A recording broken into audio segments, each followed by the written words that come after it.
Lihim na ikinasal sina Bea Alonzo at Vincent sa kasal sibil. Maligayang pagbabalik, Star Pulse is a Fam Philippines, ang iyong pangunahing mapagkukunan para sa pinakabago at pinakamainit na balita sa libangan sa bansa. Kung bago ka rito, huwag kalimutang pindutin ang like button, subscribe, at pindutin ang notification bell para updated ka sa mga trending na balita. Naisip mo na ba ang isang kwento ng pag-ibig ng mga kilalang tao na tila nakatakdang matapos para lang sorpresahin ang lahat sa isang lihim na kasal? Nang marami ang naniniwala na sina Bea Alonzo at ang negosyanteng si Vincent Co ay naghiwalay na ng landas matapos ang pagkansela ng kanilang pinag-uusapang kasal sa Spain, isang nakakagulat na pagbabago ang nagpabago sa lahat. Sa isang hakbang na ikinagulat ng mga tagahanga, kaibigan, at maging ng ilang taong malapit sa magkasintahan, naiulat na nagpalitan ng mga panata sina Bea at Vincent sa isang tahimik na seremonya sibil na malayo sa spotlight. Ano nga ba ang nangyari? Bakit itinago ang kasal bilang isang lihim? At ano ang ibig sabihin nito pagkatapos ng ilang buwan ng mga tsismis tungkol sa paghihiwalay at mga ulat ng pagkansela ng kasal? Ating alamin ang buong kwento. Bago tayo magsimula, huwag kalimutang i-like ang video na ito, mag-subscribe sa Star Pulse at on ang notification bell para hindi mo makaligtaan ang mga pinakabagong balita sa entertainment sa Pilipinas at mga update ng mga kilalang tao. Ang sorpresang kasal na walang inaasahan. Isa sa mga pinakamalaking kwento ng entertainment ngayong linggo ay umiikot sa aktres na si Bea Alonzo at negosyanteng si Vincent Co. Matapos ang ilang buwan ng haka-haka tungkol sa kanilang relasyon, naiulat na ikinasal ang magkasintahan sa isang simpleng kasalang sibil na ginanap noong gabi ng Hulyo 13, 2026. Sa halip na isang marangyang kasal sa ibang bansa, ang seremonya ay naganap sa loob ng opisina ni Makati City Mayor Nancy Binay na personal na nag-opisina ng kasal. Iniulat na napaka-pribado ng kasal. Hindi tulad ng karamihan sa mga kasalan ng mga kilalang tao na dinaluhan ng pamilya, malalapit na kaibigan, kapwa kilalang tao, at mga personalidad sa media, ang seremonyang ito ay napaka-intimate. Ayon sa mga ulat, ang lalaking ikakasal ay umano'y may isang kasama lamang, habang ang babaeng ikakasal ay naiulat na dumating ng walang kasama.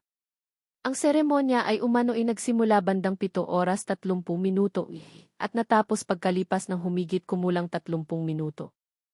Nangyari ang lahat ng tahimik. Walang pampublikong anunsyo. Walang opisyal na imbitasyon sa kasal. Walang media coverage bago ito. 2 tao lamang ang gumagawa ng isa sa mga pinakamalaking desisyon sa kanilang buhay. Kinabukasan, sumabog ang social media matapos kumalat online ang isang blind item.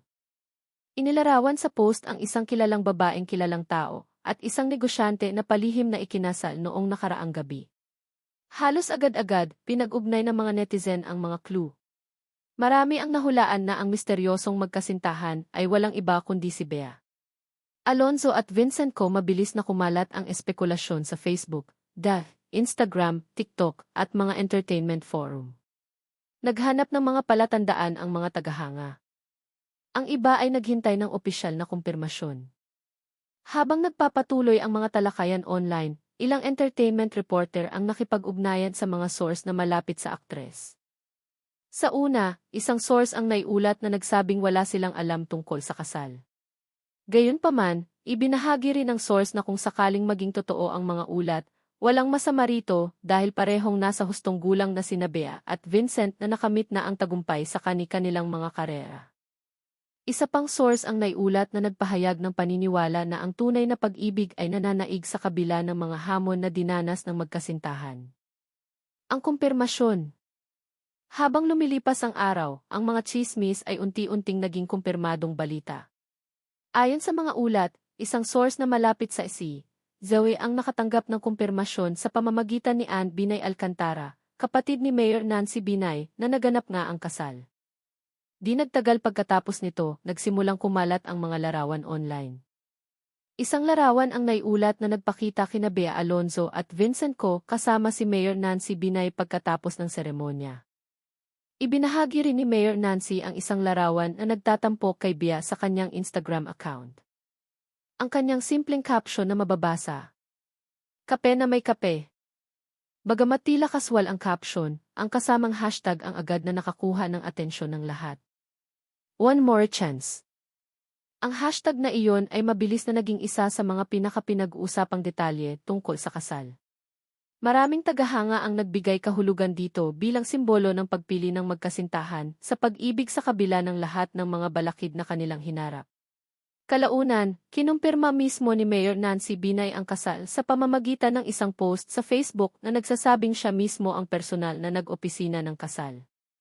Binati niya ang mga bagong kasal at nagbahagi ng isang nakakaantig na larawan na nagpapakita ng magkasintahan na nagyayakapan mula sa likuran. Sa anunsyong iyon, opisyal na naging katotohanan ang mga tsismis. Isang kwento ng pag-ibig na puno ng mga hamon. Ang paglalakbay ni Bea Alonzo at Vincent Co ay malayo sa simple.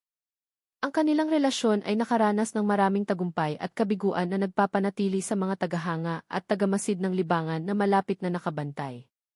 Mas maaga sa taong ito, ang kaguluhan ay nakapalibot sa mga ulat na ang magkasintahan ay magdaraos ng isang eleganteng kasal sa Seville, Spain. Maraming bisita ang naiulat na naghanda para sa pagdiriwang.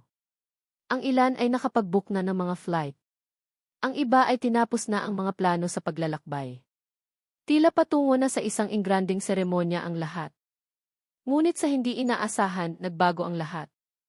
Lumabas ang mga ulat na ipinagpaliban ang kasal at kalaunan ay nakansela. Bakit kinansela ang kasal sa Espanya?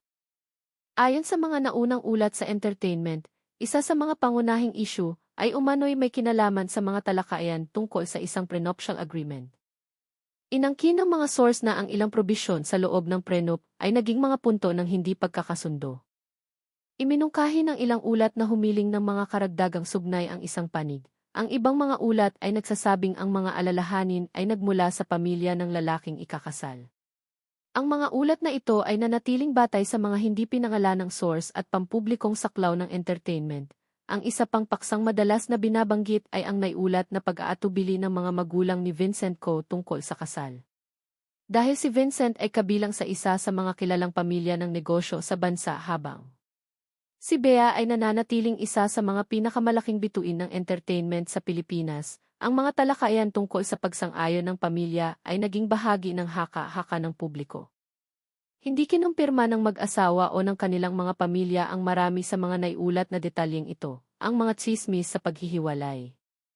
Noong Hunyo, kumalat ang mga ulat na nagsasabing tinapos na ni Bea at Vincent ang kanilang relasyon. Binanggit ng mga website ng entertainment ang maraming source na nagmumungkahi na permanenteng nakansela ang kasal. Tinanggap ng maraming tagahanga na natapos na ang relasyon. Naniniwala ang ilan na hindi kailanman mangyayari ang pagkakasundo. Ang mga usapan sa social media ay nagbago mula sa kasabikan sa kasal patungo sa pagkadismaya. Ngunit sa likod ng mga eksena, tila may kakaibang nangyayari. Ikalawang pagkakataon sa pag-ibig. Sa halip na hayaan ang mga pangyayari na tuluyan silang paghiwalayin, tila pinili ni Bea at Vincent ang ibang landas. Sa halip na magtuon sa isang marangyang internasyonal na pagdiriwang, iniulat na inuna nila ang pinakamahalaga, ang kanilang pangako sa isa't isa. Ang hashtag na One More Chance ay tila perpektong sumasalamin sa desisyong iyon. Minsan ang pag-ibig ay hindi sumusunod sa orihinal na plano. Minsan ang kaligayahan ay dumarating sa mas simpleng anyo. Sa halip na mga ingranding dekorasyon, mga panauhi ng mga kilalang tao, at mga mararangyang lugar, iniulat na pinili ng magkasintahan ang privacy, pagiging simple at katapatan. Para sa maraming tagahanga, ang desisyong iyon ay lalong nagpakahulugan sa kasal. Ang kawalan ng pamilya ay nagbubunsod ng mga tanong. Ang isang detalye na nakakuha ng malaking atensyon ng publiko ay ang naiulat na kawalan ng parehong pamilya sa seremonya. Ayon sa mga ulat sa entertainment, ang mga magulang ni Bea at Vincent ay wala sa kasal sibil. Gayon din, ang orihinal na mga kasama sa kasal, kabilang ang mga pangunahing sponsor, abay, groomsmen, kamag-anak, at mga imbitadong bisita, ay naiulat na walang kaalam-alam na magaganap ang seremonya. Natural itong nagdulot ng mga bagong tanong sa mga netizens. Ang ilan ay nagtaka kung ang ilang mga alalahanin sa pamilya ay hindi pa rin nareresolba. Ang iba ay naniniwala na ang mag-asawa ay nais lamang ng kumpletong privacy pagkatapos ng ilang buwan ng matinding atensyon ng media.